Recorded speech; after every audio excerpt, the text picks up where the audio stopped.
दावों का दौर खत्म। अब आज लोकतंत्र के पर्व का दिन है। आज पश्चिम बंगाल विधानसभा चुनाव के दूसरे और अंतिम चरण की वोटिंग होगी। ये फेज तय करेगा कि तृणमूल कांग्रेस बंगाल में अपने गढ़ को बरकरार रख पाती है या बीजेपी इसमें सेंध लगाकर सत्ता तक पहुंचने में कामयाब होती है। बंगाल में दूसरे फेज के लिए अब से थोड़ी देर के बाद 142 सीटों पर वोटिंग शुरू होगी। 3 करोड़ 21 लाख वोटर 1448 उम्मीदवारों की किस्मत तय करेंगे। पहले फेज में भारी बम्पर वोटिंग हो चुकी है, इसलिए अब सबकी निगाहें दूसरे फेज पर टिकी हैं। इसमें बंगाल चुनाव के दूसरे चरण में जिन 142 सीटों पर वोटिंग हो रही है, 2021 के चुनाव में इनमें से बीजेपी ने सिर्फ 18 सीटें जीती थी, जबकि टीएमसी ने 123 सीटों पर जीत दर्ज कर सत्ता की हैट्रिक लगाई थी। बंगाल चुनाव के दूसरे चरण में 3 करोड़ 21 लाख 73,837 वोटर हैं। इनमें 1 करोड़ 64 लाख 75,627 पुरुष, 1 करोड़ 57 लाख 37,418 महिलाएं और 792 थर्ड जेंडर वोटर हैं। दूसरे चरण में 41,001 पोलिंग स्टेशन बनाए गए हैं और सभी पोलिंग स्टेशनों पर वेबकास्टिंग की जा रही है। बंगाल में दूसरे फेज की वोटिंग के दौरान सुरक्षा के पुख्ता इंतजाम किए गए हैं। बंगाल में चप्पे चप्पे पर पैरामिलिट्री फोर्स के जवानों को तैनात किया गया है। चुनाव आयोग ने दूसरे चरण में सेंट्रल फोर्स की 2343 कंपनियों को तैनात किया है।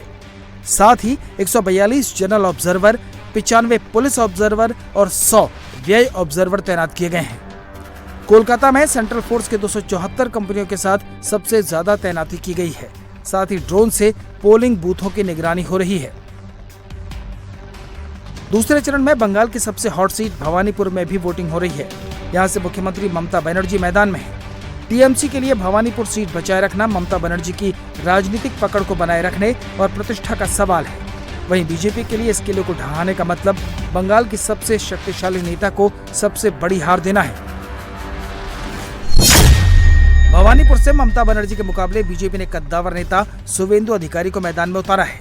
कोलकाता नगर निगम के 8 वार्डों में फैली भवानीपुर सीट को अक्सर मिनी इंडिया कहा जाता है, जहां बंगाली, गुजराती, मारवाड़ी, जैन, सिख, मुस्लिम और बिहार झारखंड से आए प्रवासी समुदायों की आबादी रहती है।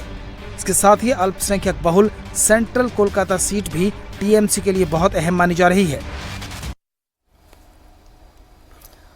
और कोलकाता लाइन पोलिंग बूथ के बाहर की तस्वीर आपको दिखा रहे हैं, जहां पर आप देख सकते हैं कि भारी संख्या में वोटर्स अपना वोटर आईडी कार्ड लेकर के यहां पर तैनात हैं। और आप देख सकते हैं सुरक्षा कर्मी भी यहां पर मौजूद हैं, जो इन्हें प्रॉपर गाइडेंस दे रहे हैं।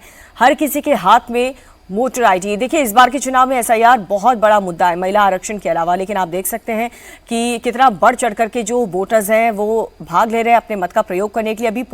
अभी जो वोटिंग है वो शुरू नहीं हुई है, लेकिन बावजूद इसके वोटर्स अभी से अपनी बारी के इंतजार में यहाँ पर खड़े हुए हैं। हाथ में वोटर आईडी कार्ड लेकर के महिलाएं हैं, पुरुष हैं, हर कोई पोलिंग स्टेशन पर। कोलकाता की तस्वीर आपको दिखा रहे हैं, कोलकाता के पोलिंग स्टेशन के बाहर की तस्वीर। मतदान का समय अभी शुरू नहीं हुआ है, लेकिन यहाँ पर जो वोटर्स हैं वो पहले से ही आकर, क्योंकि भयानक एक तो गर्मी है और हर कोई चाह रहा है कि अपने मत का प्रयोग करें।